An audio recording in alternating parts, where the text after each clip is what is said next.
দীর্ঘ কয়েক দশক ধরে যে মরুভূমির বালি মার্কিন সামরিক উপস্থিতির সাক্ষী ছিল, আজ সেখানে দেখা গিয়েছে নতুন পরিবর্তন। এই জনপদে যখনই কোনো পরাশক্তি পিছু হটেছে, তখনই জন্ম নিয়েছে নতুন কোনো ক্ষমতার লড়াই বা সংঘাতের। সম্প্রতি ওয়াশিংটনের বিরুদ্ধে কঠোর হুঁশিয়ারির পরপরই নিজেদের গুরুত্বপূর্ণ সামরিক ঘাঁটি থেকে সেনা সরাতে শুরু করেছে যুক্তরাষ্ট্র। তবে কি মার্কিন সেনাদের এই বিদায় মধ্যপ্রাচ্যে নতুন কোনো দীর্ঘস্থায়ী যুদ্ধের আশঙ্কা হিসেবে বার্তা দিচ্ছে?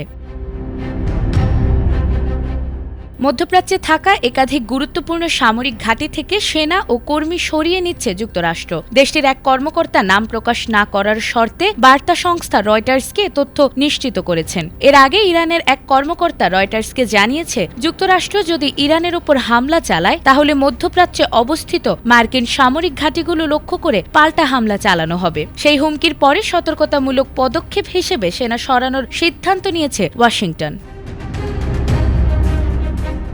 প্রথম ধাপে কাতারের দোহায় অবস্থিত যুক্তরাষ্ট্রের সবচেয়ে বড় সামরিক ঘাঁটি আল উদেইদ থেকে কিছু সেনাকে বুধবার সন্ধ্যার মধ্যে সরে যাওয়ার নির্দেশ দেওয়া হয়েছিল। পরবর্তীতে কূটনৈতিক সূত্রে জানা গেছে, শুধু আল উদেইদ নয়, বরং মধ্যপ্রাচ্যের অন্যান্য ঘাঁটি থেকেও ধীরে ধীরে সেনা সরানো হচ্ছে।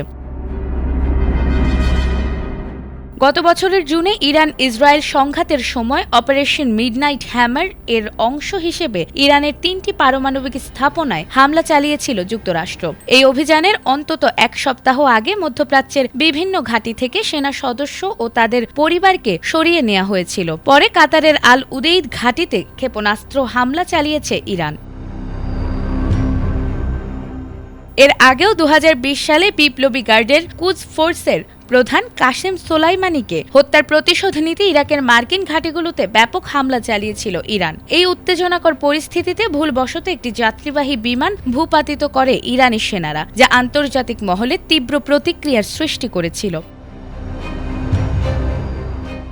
বর্তমান পরিস্থিতিতে কূটনৈতিক বিশ্লেষকরা বলছেন, নতুন করে ভুল বোঝাবুঝি বা হঠাৎ কোনো পদক্ষেপ পুরো অঞ্চলকে বড় সংঘাতের দিকে ঠেলে দিতে পারে। সব মিলিয়ে ইরান ও যুক্তরাষ্ট্রের পাল্টাপাল্টি হুঁশিয়ারিতে মধ্যপ্রাচ্যে আবারও যুদ্ধের আশঙ্কা ঘনীভূত হচ্ছে।